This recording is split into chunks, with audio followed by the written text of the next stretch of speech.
What's going on, everybody, and welcome to the other side of the Firewall podcast, where we talk about the latest and greatest in cybersecurity news, as well as we highlight those movers and shakers and glass ceiling breakers, those people of color who've made it to the other side of the proverbial firewall. My name is Ryan Williams, and as always, I'm joined by Shannon Tynes. What's up? What's up? What's going on? And Chris Abercon's with us all week. What's going on, everybody? What's going on, Chris? So, thank you again for tuning in. So, Monday, Tuesday, our topics, Wednesday, discussion like this one, and then Thursday will be a throwback. So, it'll be something from our almost 500 episodes that we'll go back and through the archive and find something good for the audience. And then Fridays, everything else, movies, books, games, all that good stuff. Without further ado, I'll give it to Shannon.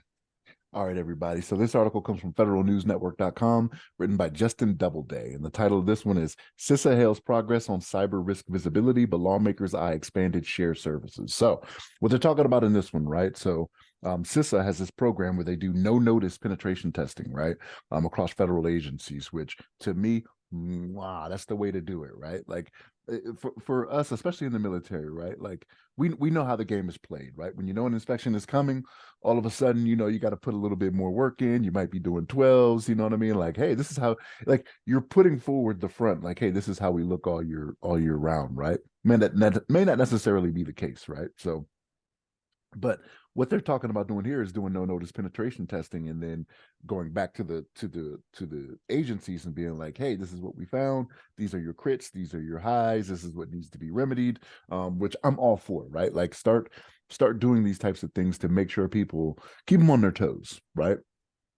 Now, I'm all for it, right? But here's where we have a problem here, right? So like, even though this is something that CISA offers and something that they do, there was a not a vote, but they're looking at doing the 2024 budget, and they're talking about doing a 25% decrease in the budget across CISA, right? Like I'm not going to sit here and say CISA is barely staying afloat, but to do a 25% cut, like anybody, it's going to hurt anybody, right? So for these initiatives that they take, and we highlight CISA a lot on this podcast, you know what I mean? Like there's a lot of good things that I believe that they're doing that are helpful to not just federal agencies even, right? Like there's like you can reach out to them for help, not even being a federal agency, and they're down for it. They're down for the cause, but to give them a 25% cut, like that's deep. You know what I mean? Like that's not what we want. Like for us as a nation to go through what we've been going through when it comes to cybersecurity and the different ransomware attacks and things like that. Like I don't want to see people putting gas and plastic trash bags again. You know what I mean? Because we got another colonial pipeline coming up. You know what I mean? Because that's kind of what you're kind of begging for that when you start doing these budget cuts, across the board, like especially for something that's becoming way more prevalent, you know what I mean, when it comes to cybersecurity. Like if you're going to cut from somewhere else, right? Like, and I know it's going to be unpopular. I know we're all former military members, right? But like sometimes the Department of Defense, I mean, we get a bit much, you know what I mean? We get a bit much when it comes to the budget, you know what I mean? And us all having been in, like we know what happens come the end of the fiscal year, right? We know how we play that money game, you know what I'm saying? So I don't know, like cutting money where it doesn't seem to need to be cut. This is where the discussion needs to be, right? Like is there other places, like if you deem it to where there needs to be cut somewhere, when it comes to CISA and cybersecurity, it doesn't seem to be the move, especially in this day and age, especially when we're expanding and putting like cybersecurity in the DoD and things of that nature, right? Like, or not cybersecurity, AI, right? Into like the cybersecurity realm. This is where we need to be devoting more resources, more money, right? Like in the current administration, like they're doing it by investing billions with a B, right? Like Pentagon Wars out here, you know what I'm saying? So like this is what needs to be getting done nowadays. And that 25% cut, like I don't like to see that being what it is going forward. And it's not finalized yet. Like it was a proposal, been voted on and everything, but like everybody has to come together and say, yeah, that's what it's going to be. But 25%, that's steep. But Chris, what's your thoughts on that? I mean, kind of going back on the 25% cut, it's kind of like businesses out there, right?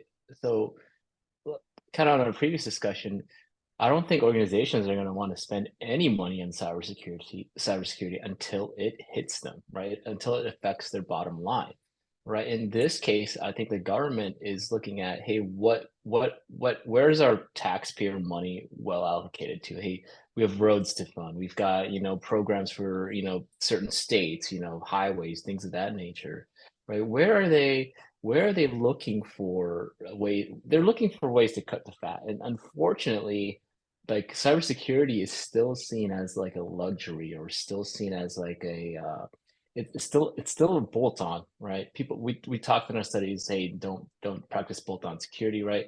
Unfortunately, we're still at that, right? Especially the government. It's an afterthought when we've got people so operational in their, in their workflow, their battle rhythm integrity, right? They're all about how can we get this done, and they're not necessarily like, for cybersecurity professionals. We're talking about, hey, how can we make this journey secure, right? They just care about the journey, right? And unfortunately, sometimes we are seen as, you know, the bad guy, right? We're the no fun police sometimes. Like, you can't be doing that. And maybe that's, unfortunately, people in Congress, specifically some of these who are um proposing these laws, they're not, a lot of them are, they're lawyers, right? A lot of them don't come from industry, and they're lawmakers, they're career people, right? So they don't have that operational experience. Like, hey, look, this can be really bad if this happens to us. Um It doesn't and affect them that much as the thing. It's exactly, affect them. Yeah. exactly. And then my other thoughts kind of on the no notice penetration testing thing. I'm assuming that the agencies would have to sign on to some kind of agreement at first. Hey, you may be subjected to a penetration test within this time frame, right? So I wouldn't say it's necessarily 100% no notice, because let's say if another three agents, let's just say, hey, DHS is going to get hit at randomly without any notice ever, right? They're gonna think it's a nation state or some kind of advanced persistent threat coming at them, right?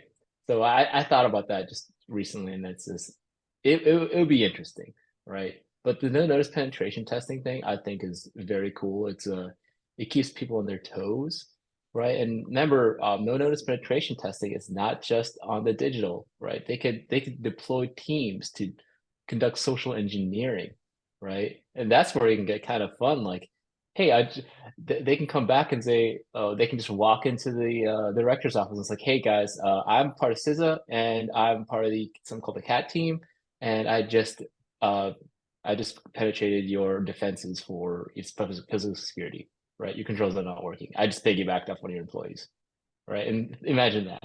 So I'm just thinking all these like kind of fun, not necessarily fun for the, you know, that Right. organization, but For for the us, security officer. for the security officer, like, you know, and then yeah, I'm thinking about situations like that where it's it'd be fun, right? Then again, though, I think these programs are great, and I think CISA needs to continue doing what they're doing. I think they're definitely more active recently, especially like on LinkedIn, right, where they're putting out these bulletins for industry as well as federal, and that's where I think CISA needs to.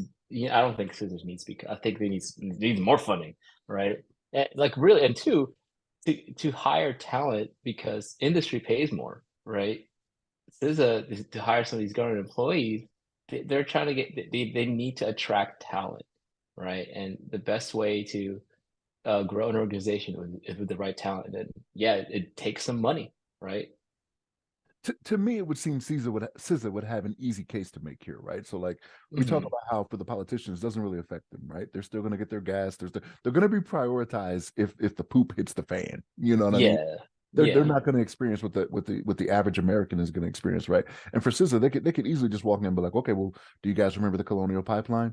Do you remember the water plants in Florida? Do you remember Hmm. JBS? People not being able to get food? Like, they could just rattle off all these things and be like, no, this doesn't affect your constituents, right? Like, the people that voted you in here, right? They can vote you out. Well, you hope they can vote you out. Sometimes it just, if you just got certain letters after your name, they're just gonna vote for you. It's whatever. But Hmm. um it seems like an easy case to make for me. But again, because we're all into IT and cybersecurity, like, we know of these things and we know what goes into it, right? So for us, Yeah. this is an easy call, guys. Like, I don't know how, guys and gals, I don't know how we're gonna cut funding for this by 25%, like a quarter of it. You know what I mean? Like, that is huge. Right. I think it's just like any other time where it's that's the highest they would like to cut. I think it's going to come, well, hopefully woefully lower than that. Hopefully maybe 10 or less. Um, but yeah, you both are right. Like, if you're going to cut from anybody, I don't think those are that's not the best organization to do those cuts.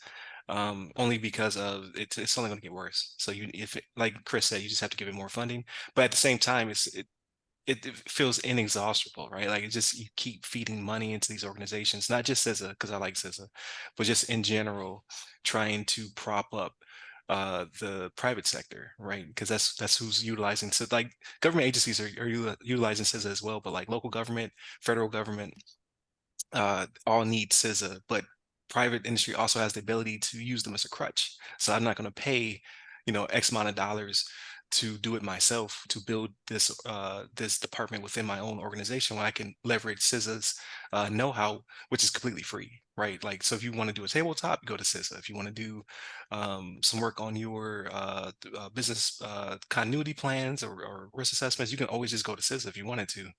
It may be a little bit, they may have a backlog depending on your state or your local, how frequently they're used within your local governments, but they're always a resource you can leverage to get free services from, where you don't have to pay somebody to be there to do it for you.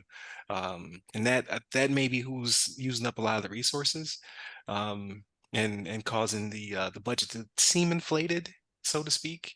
But like so one of you said, I think it was Shannon, about the roads. No, it was Abacon. It was Chris. I'm sorry, military. I'll About get the it. roads and things of that nature, right? Like when the Colonial Pipeline thing happened, it wasn't because a bridge collapsed or a road was destroyed or eroded or there's bad weather. It was simply a phishing campaign or a social networking attack, like things that could be forwarded by having good cyber hygiene, by having people can hopefully help you quickly recover your business continuity, or your instant response, right? It wasn't a road. So I think the money should be there, just like you two were saying, like that should be the case, to help get them where they need to be. And CISA's still hiring, so I don't even know if CISA is.